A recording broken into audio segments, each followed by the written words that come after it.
Good morning, y'all. So this is Flight of the Garuda.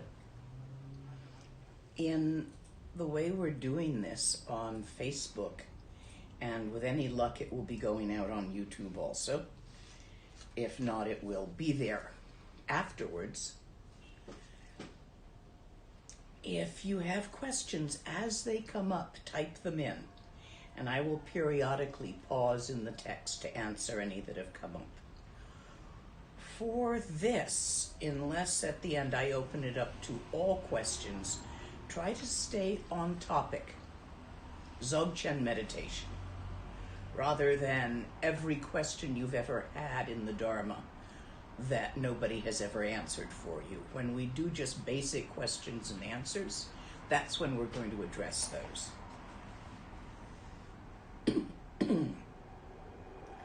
And Nyando's on with me, so she will be able to read me the questions as they arise. I hope you are all following along with this text. You'll get the best benefit if you have listened to the earlier chapters first. So for those of you who are tuning in and have not heard the earlier parts, go back, they're taped, and listen to them at your convenience so that you can catch up with us.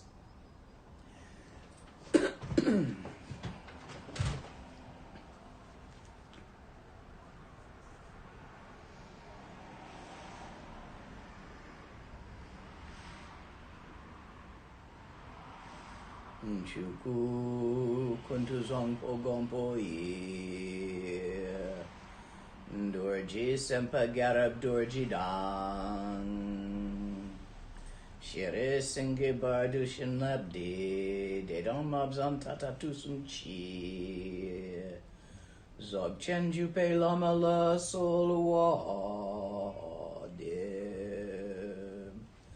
Ergin pema junila solwa deb Dorji chang chitilo narudang Marpa mila gompo tsatsapa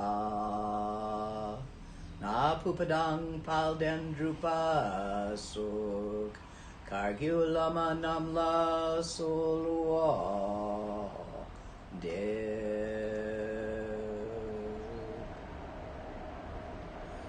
O Chen Lama Namla Solwa Deb Dru Chen Lama Namla Solwa Deb Yon Rundang Yendu Lama Namla Solwa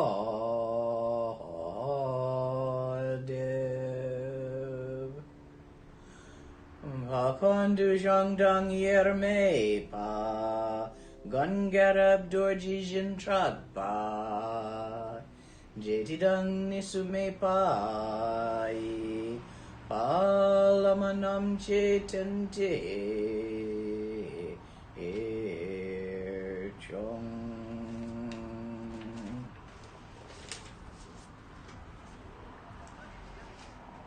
We are in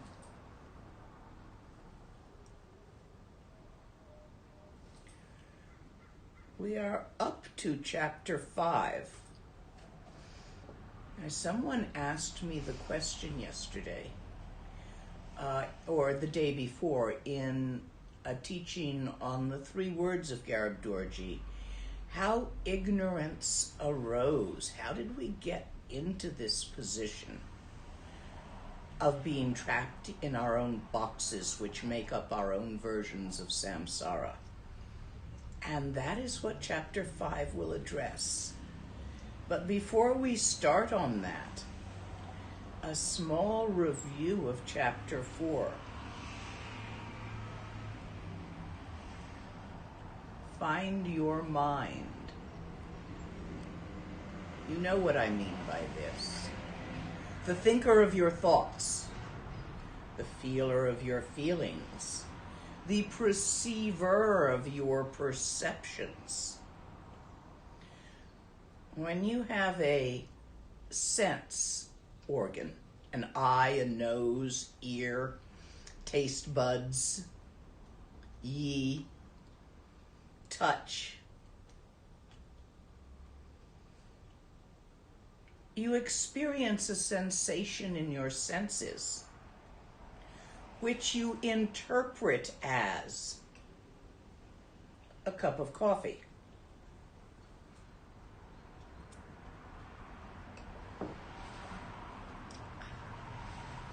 About which you then have feelings about your interpretation.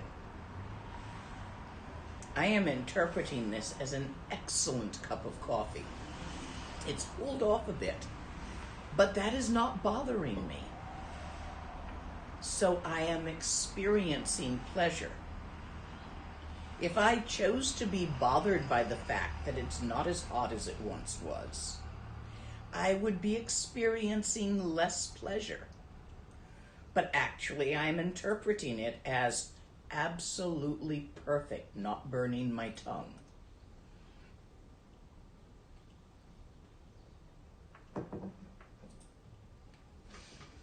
So I have a sensation in my mouth, which I interpret as coffee. I associate it with how much I like coffee, all the coffees I've ever had, how good they felt to me, how wonderful the first coffee of the morning is. And all of these comparative interpretations come together in my perception of drinking a cup of coffee. So I've got a story on top of a sensation with a feeling, and it's all mixed in together. It's a complete bilbla. Bilbla is a Tibetan word for entanglement. It's generally referred to yarn after the kittens have been at it. So, in this bilbla of phenomena, both inner and outer, thoughts and feelings being inner phenomena, and perceptions ostensibly being outer phenomena, though, although you can notice that they actually aren't outer, they're also inner, because they're completely entangled with thoughts and feelings, and you can't separate them out.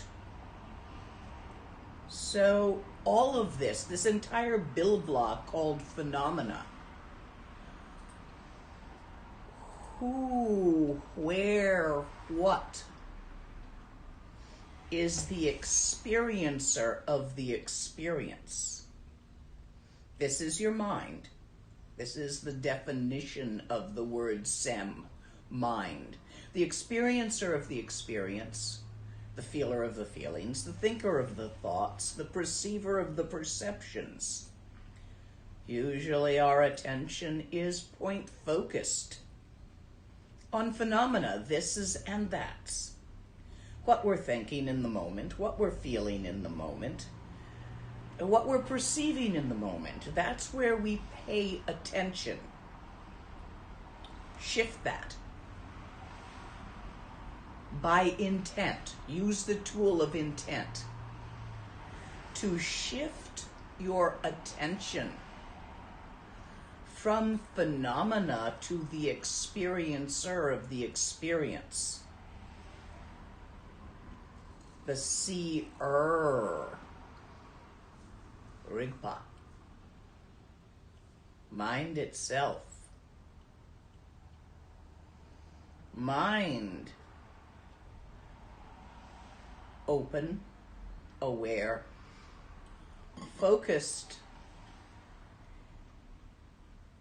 wide focus. Not point focus on this and that.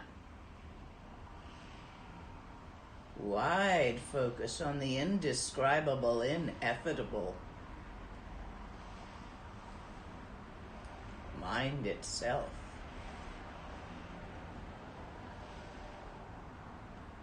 There are methods to assist if you find opening your focus difficult.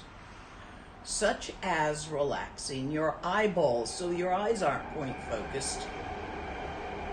This assists your mind in releasing its point focus. Such as inquiring all the moving. For in fact, thoughts, feelings, and perceptions, phenomena, are always changing. They're moving, they're flickering, arising and vanishing. Where does it move from and to? Where is it occurring?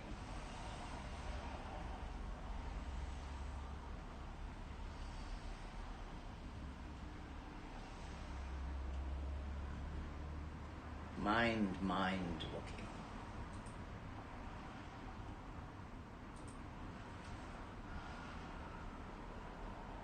The stillness, the infinite openness of awareness does not come and go. It is not changing. Your focus of attention changes, shifting from open awareness to point focus and back again. What is focused on? The infinite, vast, indescribable expanse of mind itself. Not a point focus, broad focus.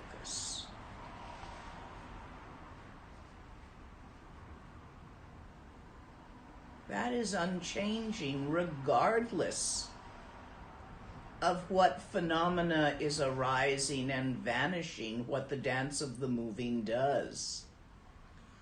Notice this.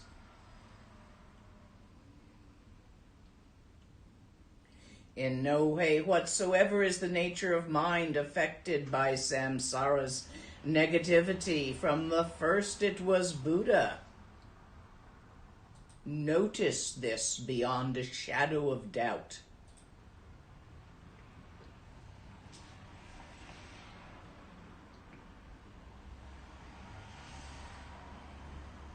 Emaho.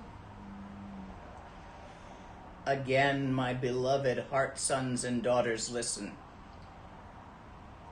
Hear how Dharmakaya Kuntu Zangpo, primordial Buddhahood, is free without need for so much of an instant of meditation, and how the 6 types of beings wander in samsara without having performed even the slightest negative, vicious, or cruel act.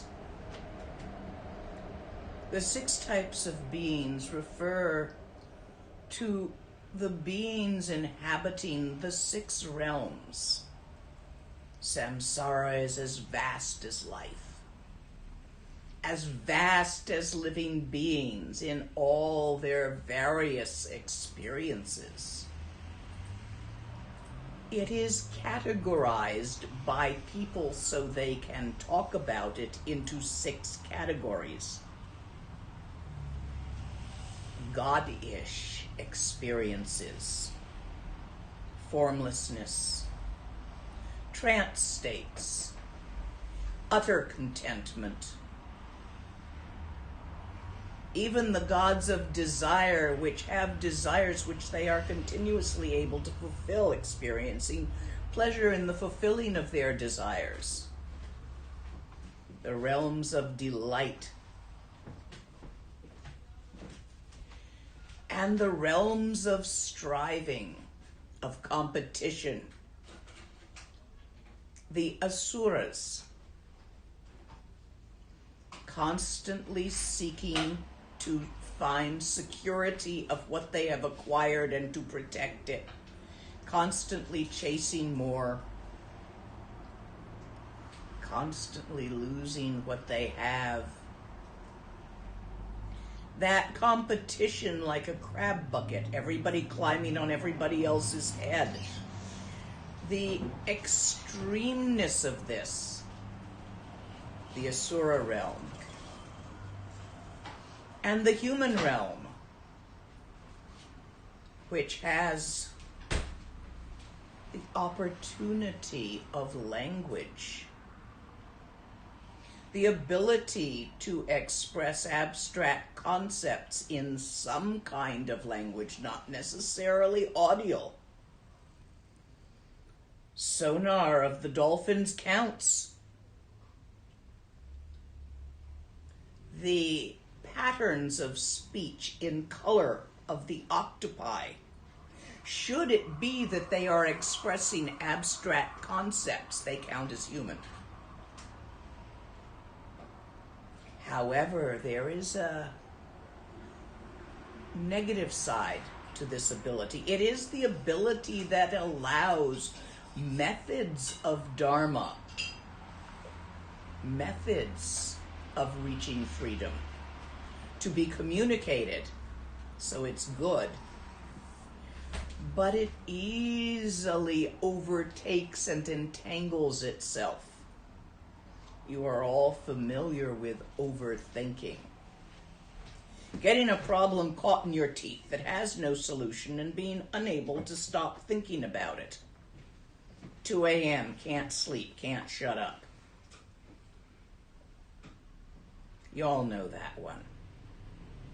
That is part of the suffering of the human realm. And the animal realm, which is primarily characterized by selfishness. Everybody eating everybody else and being eaten by everybody else. That's life. Animal realm. And the hungry ghosts, the different from the gods of desire, in that they have the same amount of desire, but they can achieve no satisfaction to it. Constantly in a state of unsatisfied want. And the hell realms, which is the epitome of fear and anger, as heat or cold and pain and despair. These are the 6 categories of sentient beings. This is the wheel that we turn on incessantly, moving from category to category, striving, practicing Dharma, meditating, obtaining trance states, liking them, obtaining realizations, liking them, getting attached to them, going up on the wheel into the God realms. Highest is the formless if you're really good at Rimé without an object, and have not moved on to Lactong.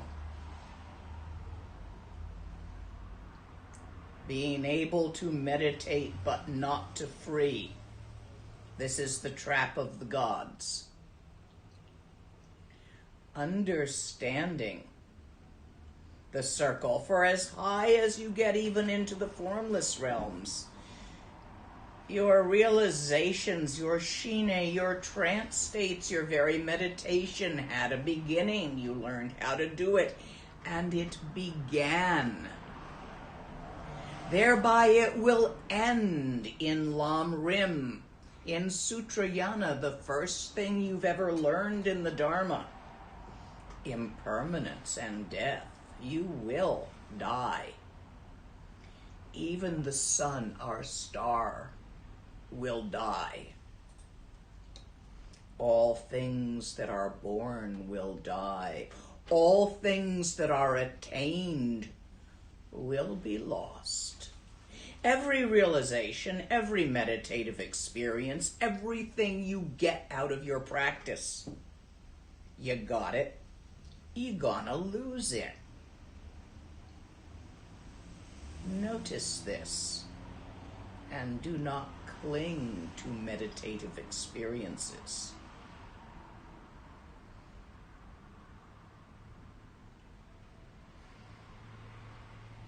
For this meditation, close your eyes. We're going into visualization. Experience it following my voice. In the beginning, before anything was, before even time and space arose, nameless Samsara and Nirvana were pure potential in the original ground of being. No movement, for movement requires time and space. Movement is moving from point 1 to point 2, from A to B, over a duration. It takes time to move. See my hand move. It moves from here to here. It took a time to do that, half a second. This movement creates time and space. Before, beyond, outside of. None of these words are quite right. No time, no space, no arising, no dissolving, no things, no thoughts, no feelings or perceptions. Pure isness.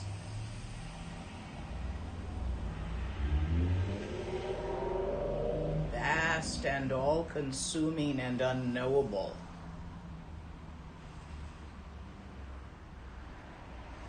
But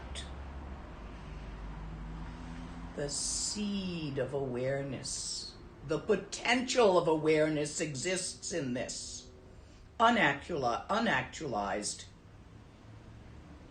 Oh, a breath of movement, a puff of wind, a thought, a perception, movement, wind, time, duration. Something happens. Why? Because that infinite open awareness in pure potential is alive. It's not just a big dead old nothing, not just a void. And that very vitality which is inherent in that infinite vast potential, that very vitality itself potentiates the possibility of movement, which potentiates the possibility of time and space. And this is how total presence arose from the ground at that time. The same way the natural light of a crystal, when struck by a sunbeam, shines forth in rainbow colors. When primal awareness noticed it was aware, it is vitalized by the life force of being. Vital, alive, awake, aware. And in that vitalization, movement and time occur. And so the vase of eternal youth is broken, for once there is time, there is change. And once there is change, there is arising and dissolving, for that is the nature of change. Spontaneously originated clear light, infinite, open, lucid, luminous awareness, shone in the sky of mind like the light of the rising sun, as perception arose.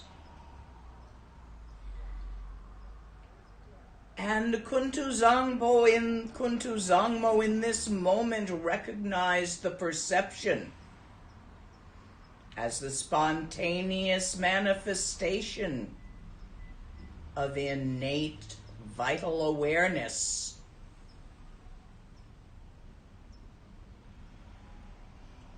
Ooh.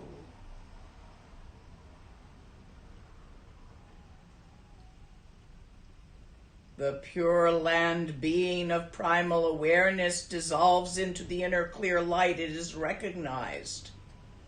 In the original ground of being, there is no separation between perceiver and perceived and perceiving. For time and space itself arises in mind and dissolves in mind. A thought, an idea, concept. And the original perception of rainbow-colored light is recognized as as nothing more than the shimmer of the vitality of aliveness, the shimmer of the clear light nature of mind. But, oops. Like a baby who sees rainbows on the wall from Mama's wedding ring and reaches out to grab the rainbow, not recognizing it is a phenomena of light in their own eyes. Sentient beings, on perceiving a perception, reach for it. Ooh. And this act creates the original karma. Thinking it's outside, over there, you reach out, mind, hand, awareness, to touch it, to see it, to possess it, not realizing it's yourself. Do you remember as a small child hearing that there was a pot of gold at the end of the rainbow and getting lost during or right after a rainstorm, trying to reach the end of the rainbow and walking and walking and walking and never getting there?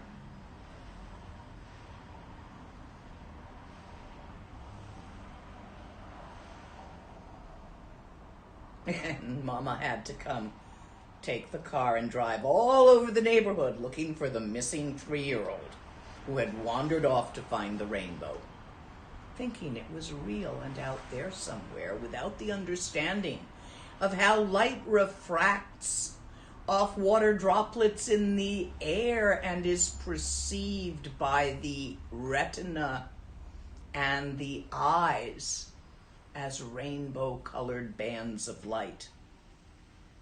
Not knowing how that works, it looks like it's out there,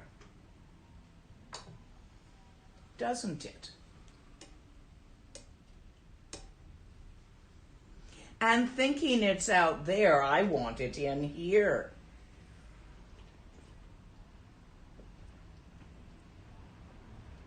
So I reach out for it for my pleasure in my wanting, and I create karma. A cup of coffee creates a fairly small, innocuous karma, but it is selfish desire, my motivation. I really want to drink this coffee. It is a minor object, a cup of coffee, and it is a doing, reaching out, creating karma which proliferates and fills the universe with all the colors and shapes to interact with, and interact you do. Sentient beings do.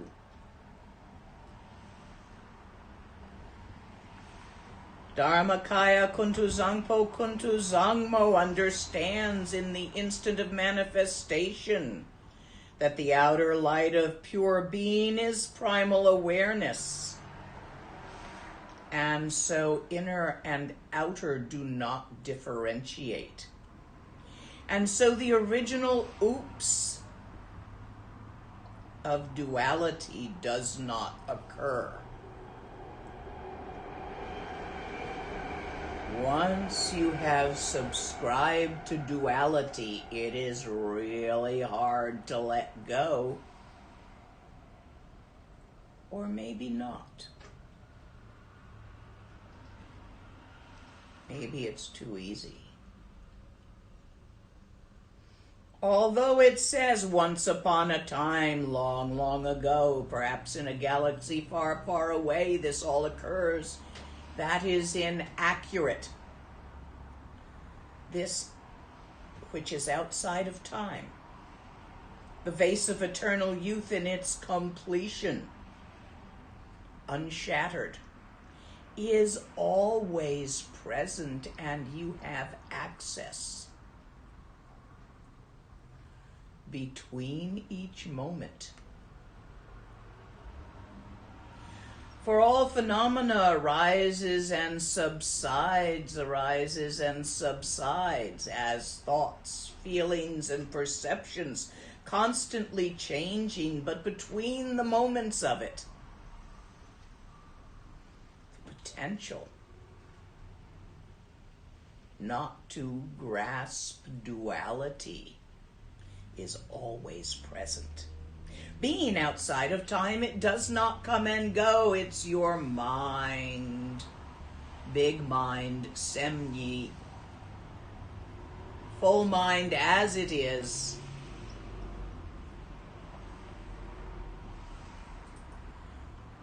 So you think, perhaps, well, if I don't act, then nothing will happen. Give it a try.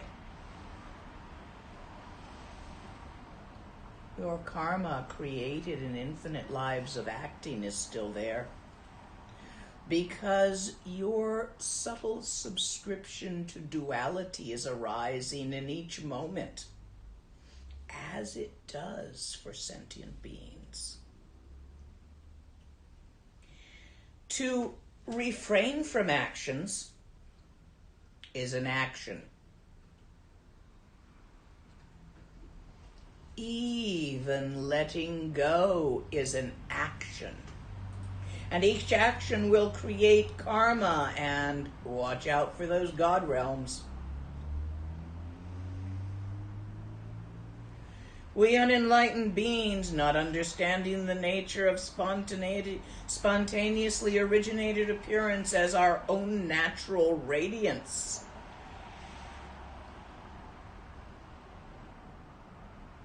this oops has resulted in unmindful perception and bewilderment. This is the ignorance that accompanies every perception you have in every moment.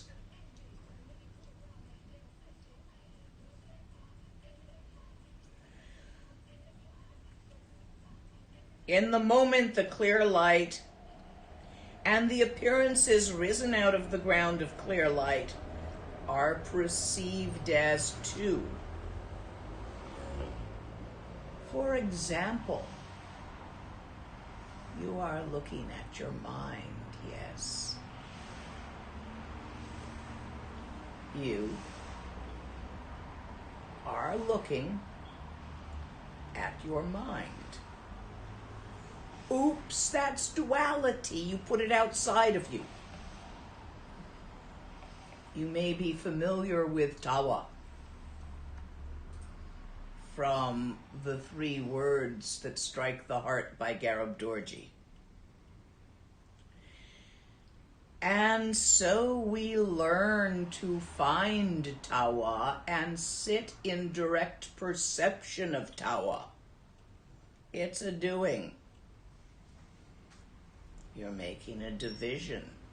For as long as there is you looking at, perceiving, interacting with a thingy that you are calling tawa, this isn't Trekchö. It's just Shine without an object. And it's a stage. It's part of training. You pass through it.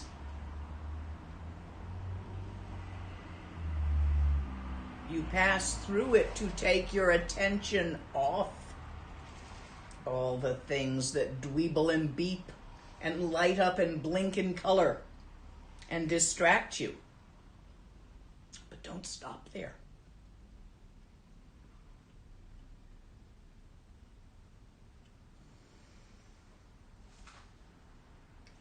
It is this very conceptual ignorance. Ignorance means not seeing, ma-rig-pa, that which keeps you from seeing.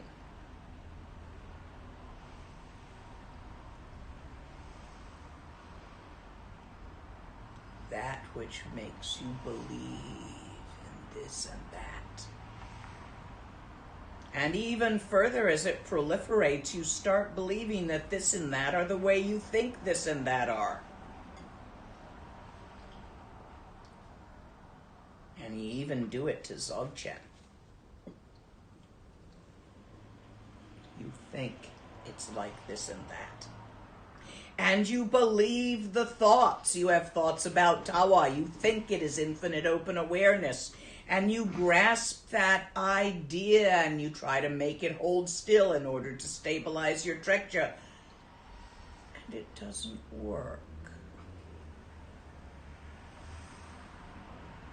Because ideas don't hold still.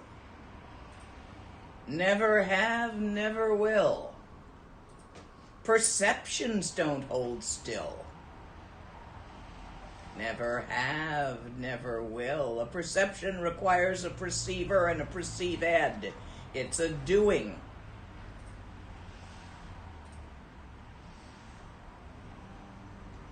It's all tangled up in a bilbla of thoughts and feelings. And no matter what you try to do about it, you're just digging yourself in deeper because all of that is doing.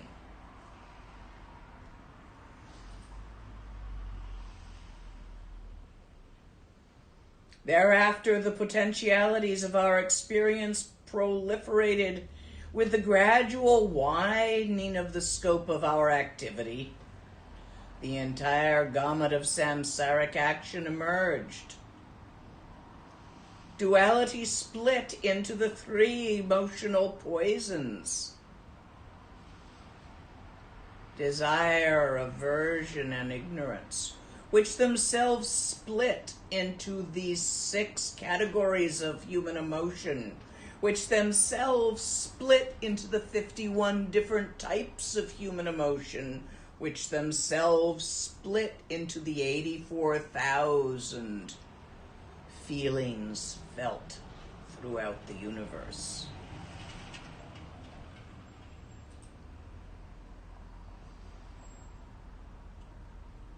Proliferating into the pattern of every snowflake, every leaf on every tree.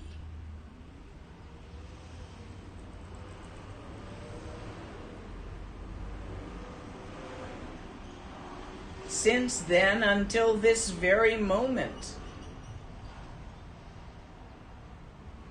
since now until this very now that we are trapped in, since between the nows, before the nows, outside of the nows, beyond the nows, until this very now, right now, we have endured the pleasure and pain of the wheel's constant revolutions. The joy, the delight of falling in love and being loved back. The delight of being hungry and eating something wonderful.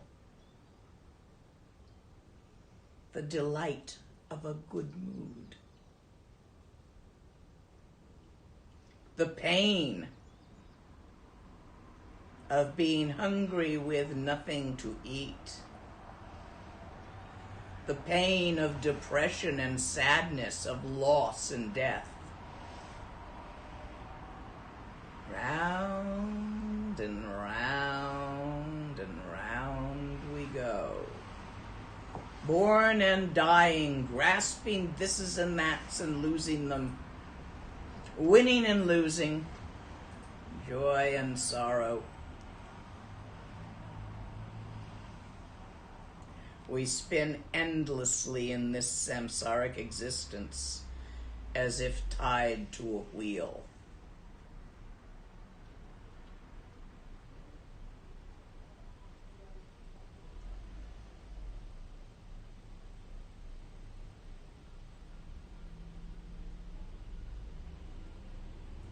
Now, through your teacher's profound personal instruction has made you aware of the self-deception and delusion harbored in the dark cave of your mind.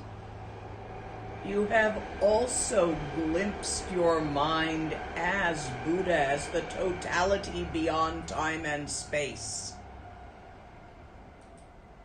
You have encountered the original face of the original Lord, the Adi Buddha.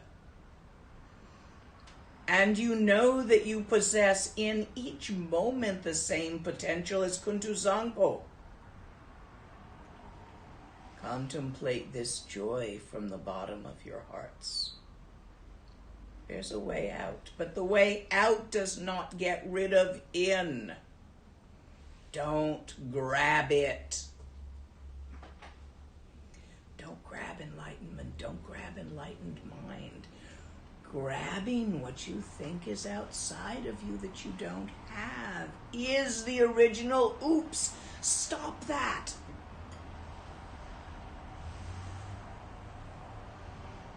Notice. Mind with mind as mind.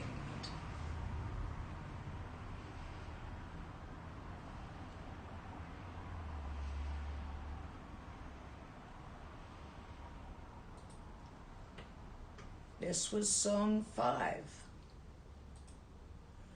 Introduction to the recognition of delusion.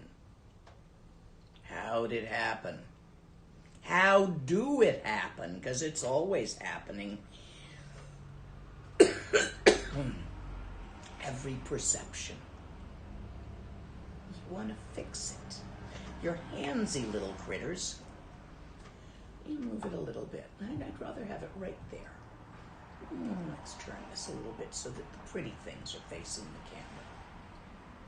How else shall we adjust things? Let's have another sip of coffee.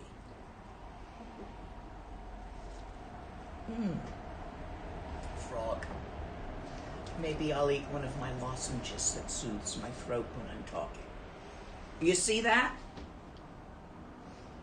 You think it's outside of you and it's real, so you do something with it again and again. But don't just sit there instead and refrain from doing something, because that's a trap too. Refraining is an action. Why are you refraining? Because you want to get enlightened. You're reaching.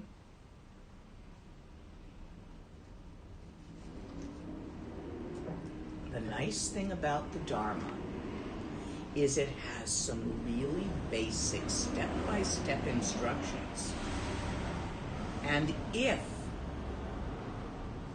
you are fortunate enough to find a teacher you trust and actually follow their instructions rather than pissing in them and changing them just a little bit for your comfort and deciding you're going to do it with your eyes closed instead of open because that feels better.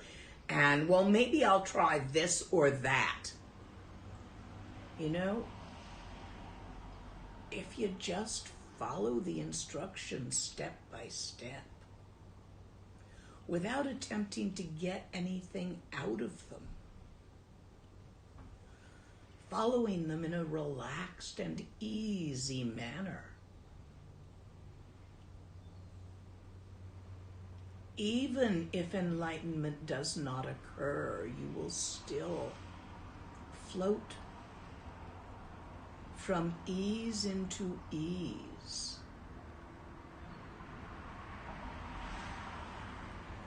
Are there questions?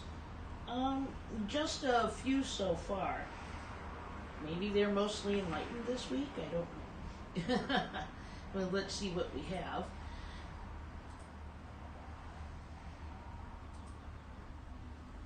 I notice when I am in open awareness and watching and listening to beautiful singers, I notice I don't feel as much emotion. Why is this? Because emotion is entangled in thought. Emotion is about the story you tell yourself about those being beautiful singers, which is a story some people tell themselves about opera, and some people definitely don't. So, without the story, the emotions may simply arise and vanish, but they have nothing to stick to. If you really are in open awareness and not telling yourself stories and not connecting the dots of the thoughts into phrases and paragraphs and assessments of what's around you, the reason you are feeling some emotions there is probably two. One, in that music itself tends to subliminally create certain feelings. And two is, you've still got a thought going on. You think it's beautiful music. If you are an opera lover, switch to off-tune Irish sea shanties. If you are not an opera lover, try opera. Hell, try Klingon opera. Try listening to cats mating. Or traffic.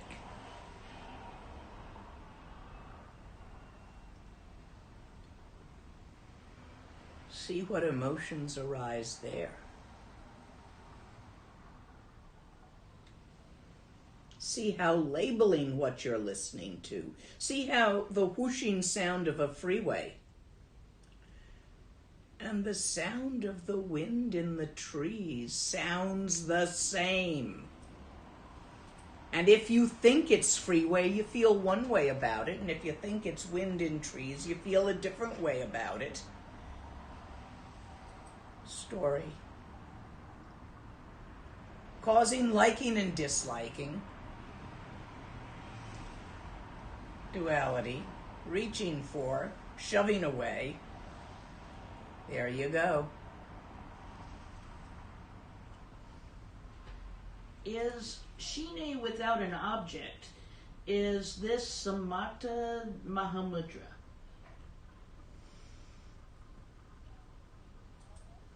It is in the Mahamudra teachings. I don't know shamatha. It's a Sanskrit word. Shine is where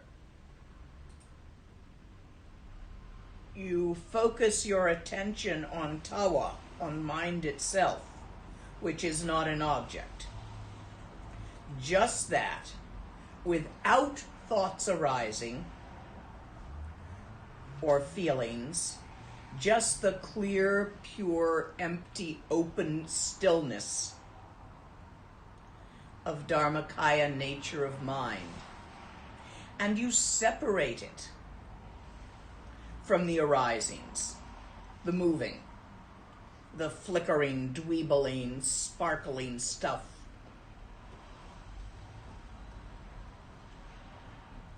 Later, after you have accomplished Shine without an object, you practice a practice, we're talking Mahamudra here, called Trultra Naljur, which is the yoga of dancing stillness, where you bring the clearly different moving and stillness together and realize that they're the same thing.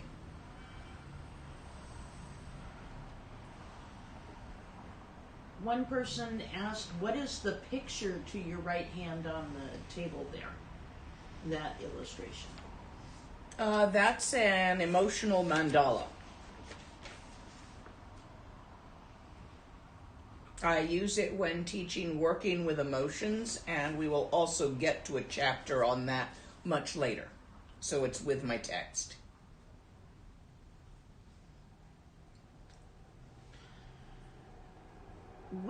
what is the best way to find a good Dzogchen teacher?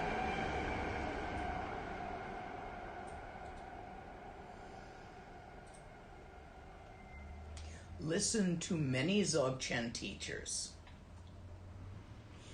See whose way of expressing it resonates for you. Pay attention to any dreams or visions you have. And thoroughly, before attempting to cleave to anyone, check them out. Find out what their foibles are, their idiosyncrasies, and decide whether you can live with those. Not to marry them, but whether their personality is acceptable to you, unless a dream or a vision has guided you to someone who is absolutely unacceptable to you. But that's a different story. That's like Naropa and Tilopa.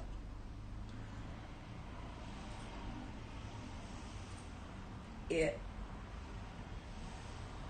doesn't happen that often, but it does sometimes.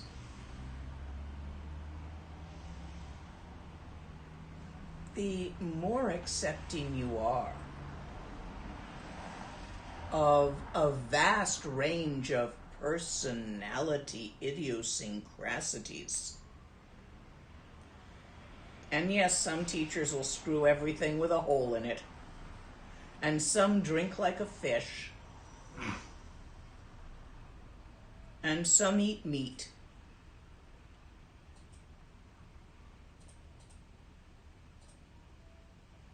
And I had one that was really seriously kinky. And the broader your ability to accept these idiosyncrasies and not get stuck in their personality, but look where they're pointing, the better you're going to do. I'll give you an example. Trungpa Rinpoche, who had a reputation for pretty much having sex with anyone who'd hold still long enough, and drank like a fish, and was really into his clothes, as his personality. And so many of his students dressed up fancy and drank like fishes and were promiscuous, whether that was their nature or not. But there was one student who couldn't do those things because she was a nun. She didn't get to dress up fancy. She wore robes. She didn't get to drink like a fish because she was a nun. And nuns are celibate, so she didn't get to do that either. So having no opportunity to attempt to copy his personality, she had to look where he was pointing. That's Pema Chodron, a very, very excellent teacher out there in the world. Another method of finding your teacher is to perform the finding my teacher practice of body, speech, and mind. It's not difficult. What you do is, with your body, you facilitate others meeting with their teachers. You might pay their airfare, you might give them a ride in your car, whatever you can find to do. And you rejoice when you do that they have met their teachers.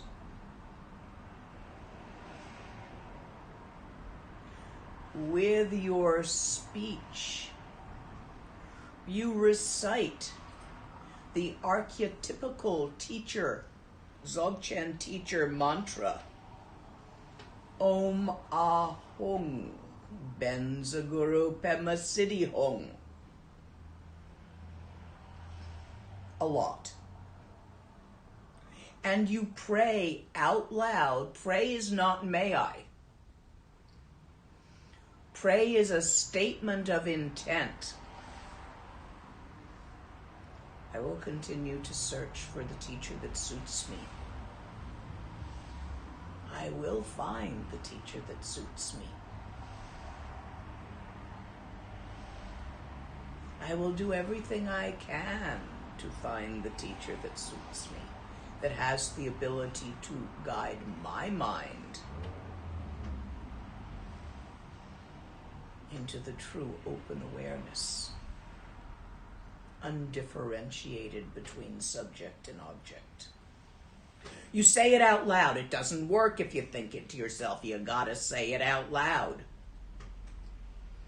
And with your mind, you think to yourself a lot. May all beings find the teacher who can liberate them. In whatever way they need, may all beings find the teacher who can liberate them.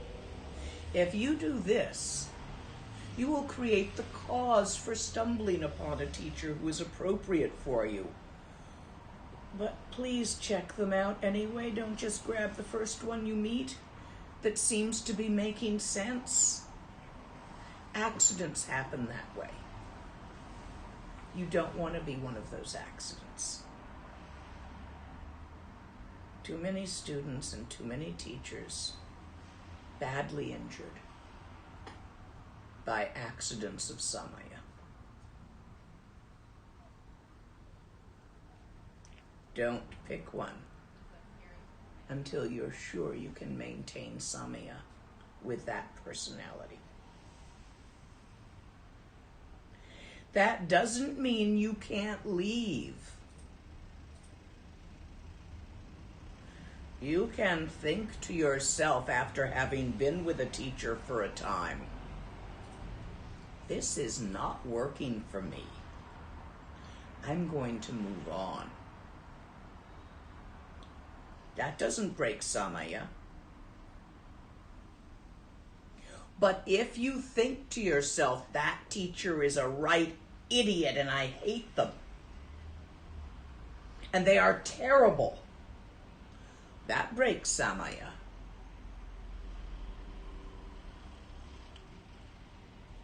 Especially if you tell all your friends that.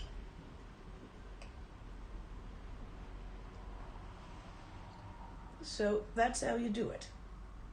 It's not difficult. Follow the instructions. Say the mantra.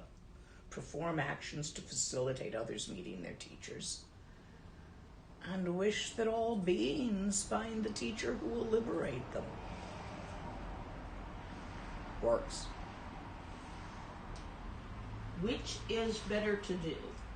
Ati Yoga, Guru Yoga, or Vajrayana, Guru Yoga? Depends on the individual and what works for them. Neither one is actually better. They both go to the same place. They're just very different methods. That would be a question I could not answer in a general like this because I don't know who's asking it. How can we not get caught in duality? You're already caught in duality. Just let go. That was a flippant answer. Let me give you something better. You're already caught in duality. It's a matter of managing to get the cramp that holds it to release. But you've had that cramp for so damn long, you are probably unable to imagine what it would feel like not to be cramped on that. So, depending on what practices you are doing, do them. Frequently, with joyful enthusiasm. If the practice you are doing are not ones you can do with joyful enthusiasm, talk to your teacher about shifting them.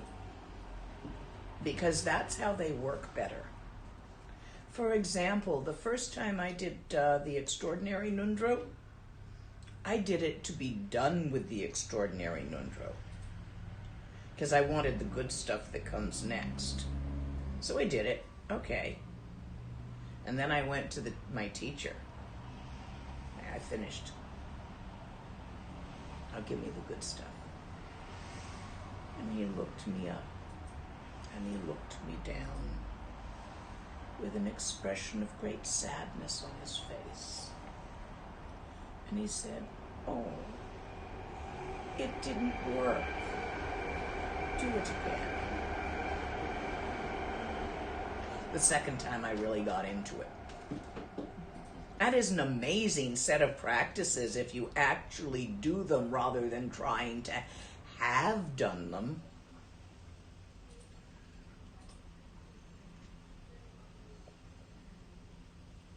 I had all sorts of marvelous psychic adventures in that process. It was fun. When I actually was doing it. Next question. Please suggest some good books on Dzogchen / Mahamudra. No.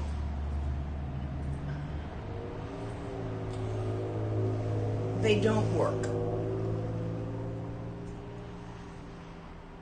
You should not be attempting to learn this from books. If you are just looking for inspiration and have already been taught well the practices of Dzogchen, then Flight of the Garuda, which we're working on here, the chapters up to the ones we've done. Don't read ahead, it'll distort what I say to you. There's a nice book of Dzogchen poetry called Crystal Cave. There's some nice Dzogchen poetry online at Lotsawa House that has been translated, but please do not use this to learn Dzogchen. However, if you are practicing Dzogchen and feel your practice needs refreshment, then read the poetry, the songs of Dzogchen. Refrain from trying to read the intellectually explained texts, because they are all about first a lama and then a translator trying to put into words what doesn't go in words. And if all you get is the words, you're going to get a distorted view. It is better not to think too much about Dzogchen. First, thinking about Dzogchen is utterly unsatisfying. Like thinking about pizza. Better to eat the damn thing. The same can be said for Dzogchen. So don't try to learn it from books. However, once you've had the pointing out, you're better off listening to different teachings for inspiration, but not really changing your practice according to what you think was said. Does that make sense to you? And we'll see what they come back with on that. Give me a different one for another question for the moment. On choosing teachers, can we see you as ours? Provisionally, yes. I will work with you. You can see me that way, but you better be aware that I've got some real eccentricities. And if they are going to be a problem for you,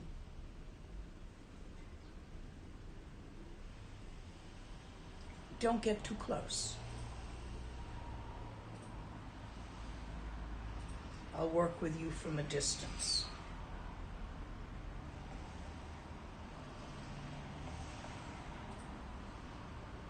I have a somewhat lumpy and prickly personality and a serious coffee addiction. I'm non-binary and poly, and seriously kinky too. If any of this is something you will discover later, and it's going to really bother you, I'm probably not the right one. And those are just a few of the things I can think of offhand.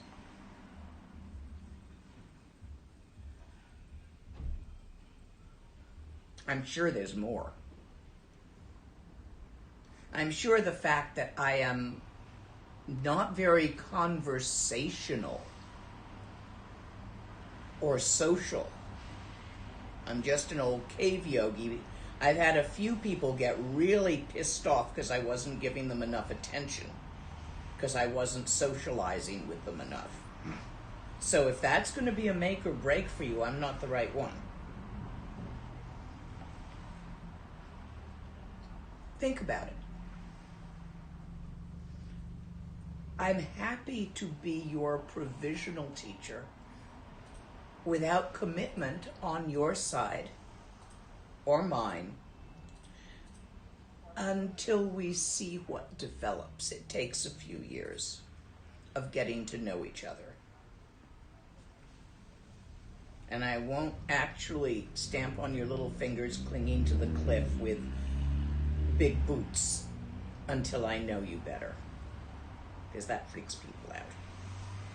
Sometimes necessary, but it does freak people out. Next. After enlightenment, is there still personality? Did the Buddha have a personality?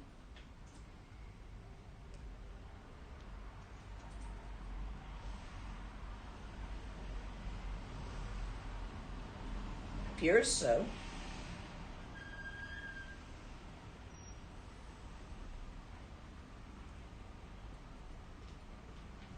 I've never met a Lama without a personality. But then I've never met a Lama who claimed to be fully enlightened.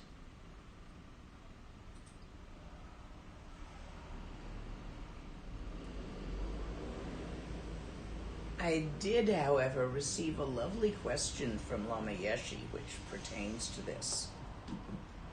He said, "So what do you think, guys? Is the second moment of enlightenment going to be the same as the first moment, or will it be different?"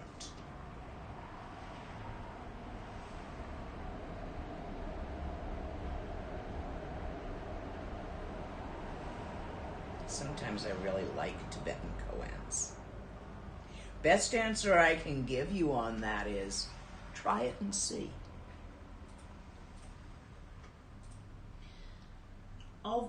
Although a state of knowing is present in the unconscious, likely pre-verbal memories, somatic patterns are still present. How to proceed? What's a somatic pattern? Do you know, Nyingma? I Google it real don't. quick I'm for me. assuming it's some sort of physical pattern that's in the memory, like body memory. Okay. We can ask for clarification. Clarification on what's a somatic pattern. And what was the question again? Because something there How wasn't... to proceed from there? Like proceeding from a state of knowing in the unconscious. But I am not sure what is being referred to here. Probably because I don't have a lot of Western psychological training. Was never, well, hasn't been as an adult a subject of interest. It was while I was a child, but that was long ago. So I think I need a lot more clarification of terms here. Let's try a different question while they're trying that. Okay. Would you share some of your insights on how simple deity practices like Vajrasattva or Tara or Guru Rinpoche can support Dzogchen practices?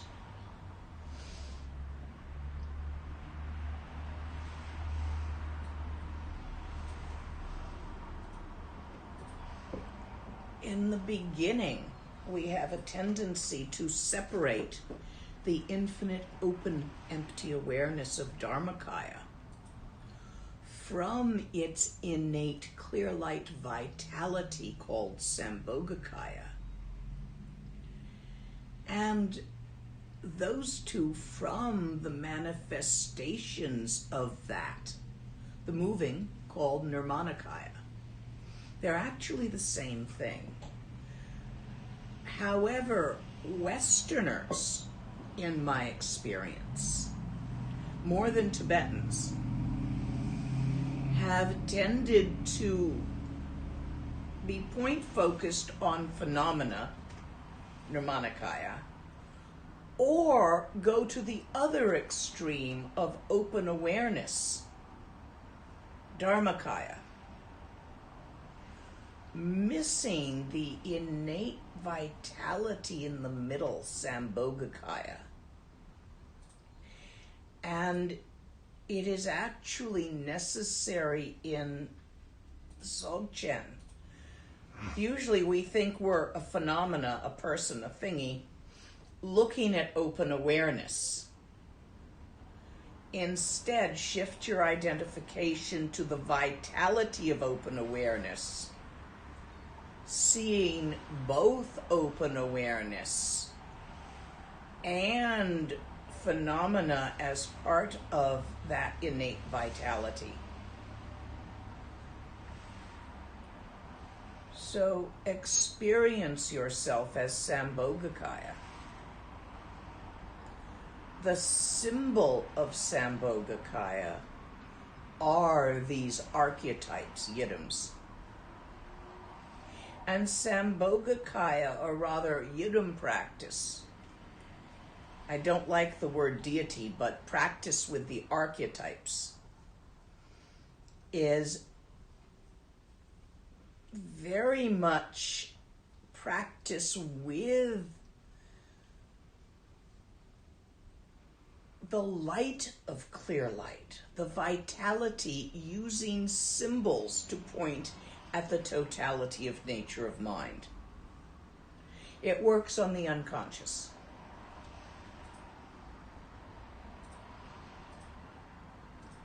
So by practicing the different archetypes as yidam, where you actually identify with the archetype rather than ask it for favors like Big Daddy in the sky. In every sadhana, the sadhana in the end dissolves into Dzogchen, Trekchö.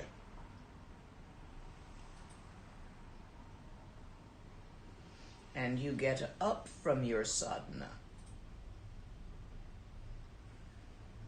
in the awareness of Sambhogakaya with clear perception, awareness, feeling of the infinite openness and the insubstantial transient dance of phenomena as the mandala of the deity. Your mandala. And by this method, your attention is drawn to open awareness without the interference of your nitpicky conscious mind. So it works good. Next question. So we have some clarification on the somatics. Okay. Somatics is a field within bodywork and movement studies which emphasizes internal physical perception and experience. So to go back to the question, even though you have access to that knowledge, how do you proceed in your practice? I have no idea. I would just put that knowledge down and start a new track. But that's me. Because I don't know how to mix that track with Dzogchen because I'm not familiar enough with that track. However, Dzogchen practitioner who practices somatics is Julie Henderson. Very fine Lama. You might ask her. She might have the answer for you. It was hang on. She probably has some presence on Google or something, I don't know. Is it possible to find Tawa without having realized Shine? I.e. to find Tawa without it? Yes, through the pointing out instructions when it's telepathically transmitted by a teacher. You do not have to have realized Shine. In Dzogchen, Shine is not required to realize Tawa. In Mahamudra, Shine is the part of the method for realizing Tawa. So it just depends on whether you belong in Dzogchen or Chogchen. If you like Shine and you're pretty good at it, probably you'll do well with Chogchen. If you've been busting your ass to attain Shine and it hasn't worked, go for Dzogchen. Some people never get Shine until after quite some time.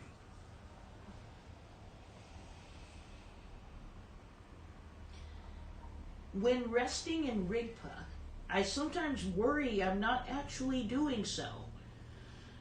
If you're worrying, you're not resting in Rigpa. You're having thoughts. They're made of the same thing as all the other thoughts. Look. Yes, it's true if you think you're enlightened, you're having an oops. But if you think you're not enlightened, it's the same oops. You're believing a friggin' fucking thought. Cut that out. You know what they're made of. So if a worry about not doing it right arises, see that thought for what it is. Don't grab it and slather it all over yourself. It's just a thought. They happen. You know how many times I think I'm an absolute idiot and have no right to be a Lama? Phew. About as many times as I think I'm a really good Lama. Phew. Those are thoughts. I don't have to listen to them. Shit happens. You don't have to roll in it. You're always going to have thoughts. It's part of being alive. You don't have to take them so seriously. Next. You have been in my dreams recently, but I'm currently a student of Lama Oli Nidal. What do these dreams indicate? Okay, first from my side, in the way I perceive things. Student-teacher relationship does not have to be monogamous. However, Uli's an old friend from way back, like when we were both crazy kids in the Dharma. And I have heard that Uli does like monogamy with his students. So I'm not sure how to share with someone monogamous. Generally, as far as having affairs go, for me, I do not generally have affairs with people in committed monogamous relationship, only with other polys and singles. That's kindness. So I'm not sure how to address that. I know I do a lot of dream work. I'm happy to share you with Uli and do some dream work with you and have him do some work with you, and it's all good, it's all Dharma. But you might want to check in how he feels about that. Now, it isn't Uli who told me that he prefers not to share students. He thinks it confuses them. It's someone else, so I don't even know if it's true. But just check in. He may have a plan, and I don't want to stick my toe in it. Fair enough? He's quite a good Lama, even if he has gotten himself entangled in Tibetan politics occasionally. But Tibetan politics are weird. Not as bad as American politics, but weird anyway. Let me see how to phrase this. Imagining a pickle or a train station and asking where that thought isn't working anymore. I can reach it when I'm looking into your eyes and when you're talking about it, but can't accomplish it on my own. Get a picture of me and some videotapes. Use the tape until you can reach it and then shut the tape off and stay with it. See, let a couple of come out of it for a minute or two and then see if you can do it again because it's nice and fresh. I'm told it cans well. I don't know. I haven't been watching my own tapes and wouldn't be able to tell if I did. I just have even more Nan talk about whether I was any good or not, which is really silly because those are just thoughts and yeah, they're going to happen anyway, but why should I stimulate them? And was there a spot on my nose? And, all that, and was my hair doing something stupid? All the thoughts that women get and guys get and other people get when they're watching a film of themselves. So I haven't bothered. I would say, since that method isn't working, I'm going to try with you another method. Do you have, I'm assuming you have either a window that allows you to see the sky or a terrace or a porch or something, or you can get to a sky view. Sit with your channels in alignment and your eyes resting an inch or so above the horizon, half open and unfocused. It's easier to unfocus on empty sky. Take a deep breath in through your mind, through your nose.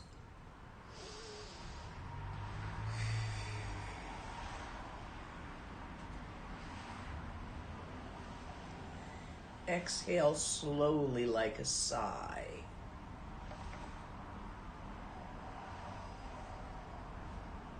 Relax your focus and just sit there. As thoughts arise, don't follow them.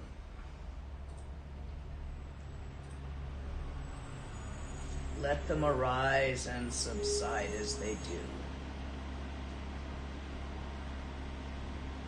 As feelings of hope, of wanting, of fear, of restlessness, all these emotions arise, don't grab any of them, just let them do that. Don't try to fix anything. As bright sparklies and drifting bubbles arise in your vision, don't follow them with your eyeballs.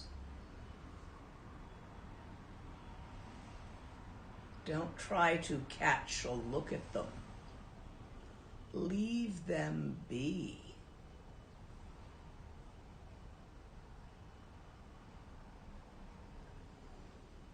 Relax. Put it in neutral gear. Don't try to find anything. Don't follow any ideas. Don't grasp anything. Just sit there for 5 minutes.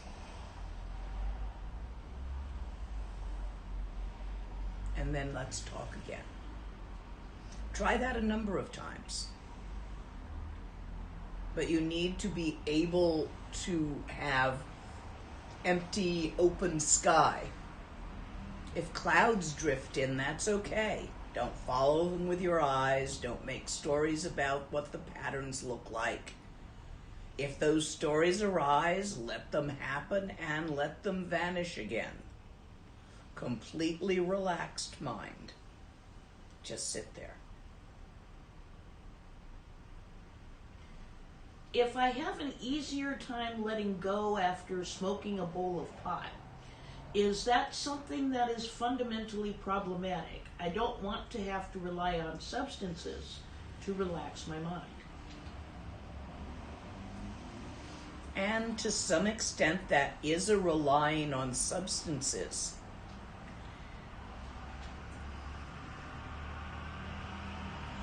As long as you don't only practice after smoking a bowl, it should be all right. But if I were you, I would do practices in the morning without, if you're going to have one in the evening, but don't run on it all day. See if you can remember, notice when you've had a bowl, how you hold your body and energy channels. See if you can return to that pattern when sober. I'm not against the use of power plants and relaxants. However, I am against becoming dependent on them in one's practice. So occasionally fine, but don't make a habit of it. Try not to make a habit of anything.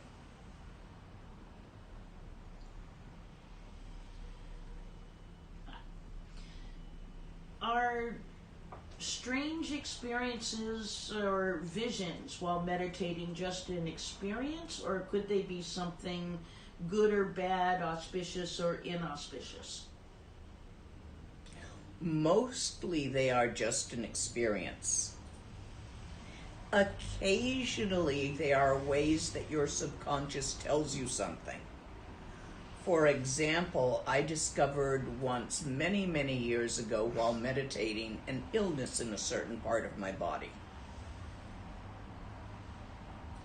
I had a funny smell from that part of my body, which is how I recognized it. And it wasn't a real smell, it was just, that's how I interpreted the sensation. So I went to a doctor and got it dealt with. So sometimes your unconscious is informing you of something relevant. Most of the time, they're just like dreams passing through, but some dreams can be relevant. Some dreams can tell you what you're really worried about.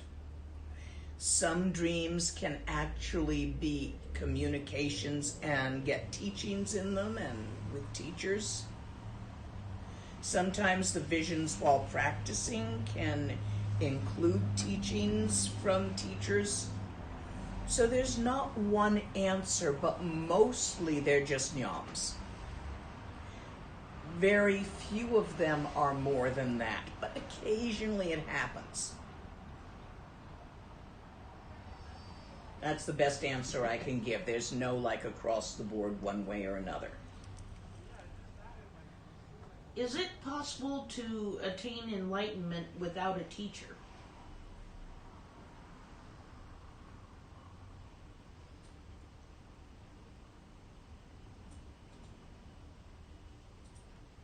No, but it doesn't have to be a living teacher. Garuda was enlightened with teachings from Vajrasattva.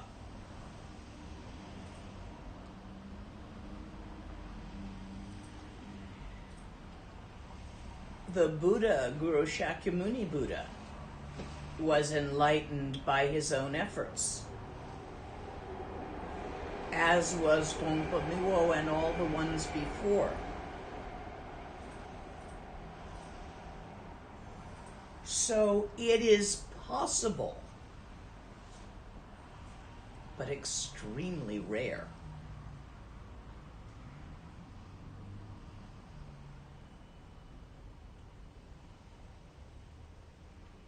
Very few historical occurrences. I'm thinking of Garuda.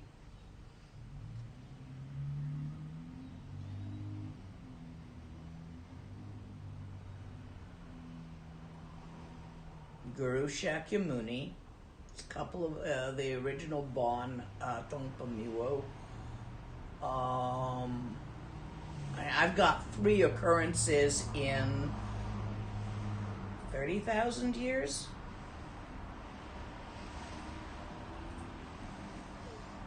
It's unlikely that it will happen to you. Next. Somebody's saying I missed their question. Ernie Williamson, if you can type it back into the form, I can read it to Lama Lena. The other questions have to do with meditating on the sky. Can you meditate simply lying down and looking up at the sky? Not usually. Most people will simply fall asleep in that position. It's better to do it sitting. One other question about the sky practice. Plenty of tiny twirling lights appear when I practice finding tawa on blue sky. Should I look at them to extend not thinking? No. Be them. Those are the manifestation of Sambhogakaya, the sparkle of the clear light. Do not separate them from you and relax. They're called Rika. Okay, and I've got the one question left, unless people have more. No, go ahead, because I'm getting tired too. Okay. Are visions of Togyal visions from memory/karma, or are they occurring outside time and space? Say in the I barbers? am not discussing Togyal on Facebook. Sorry, email me with what practice you are doing and who taught it to you, if you're doing that practice.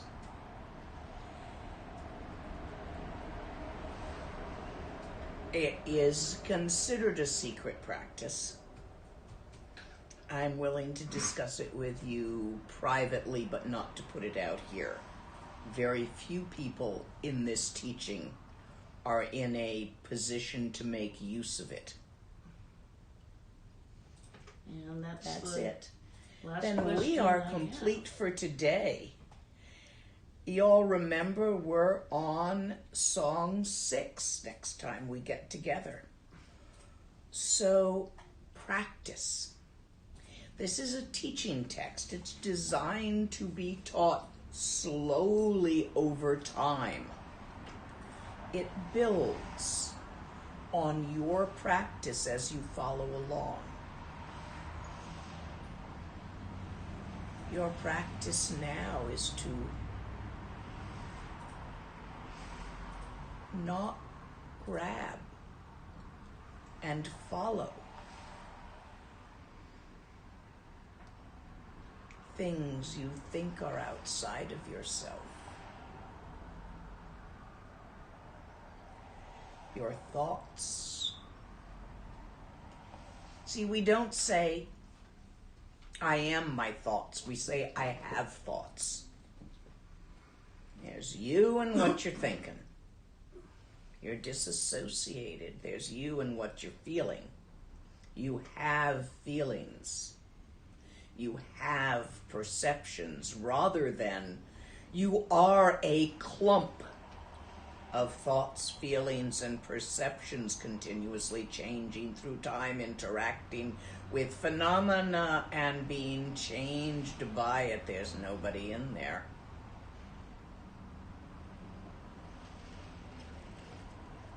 Just practice sitting there and not following your thoughts.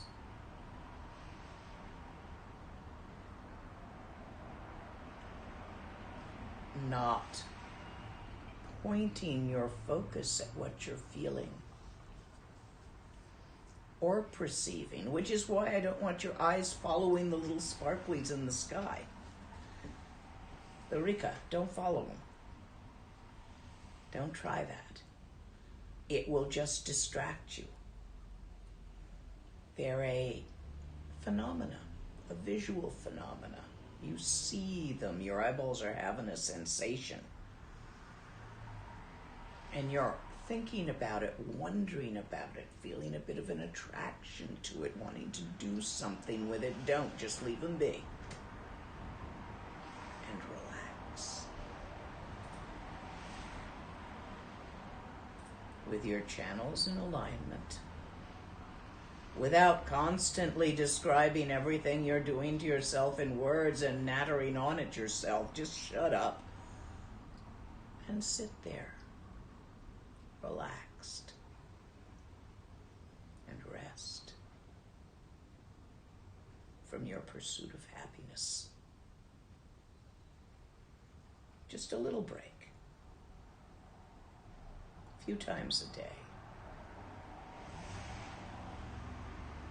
Take a break from chasing your tail.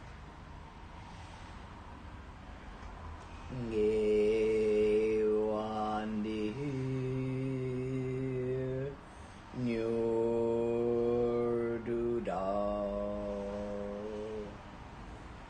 che che sala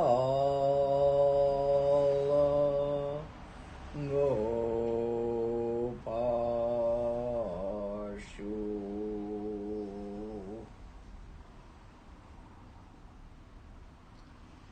We are complete for today. I will see you all next time.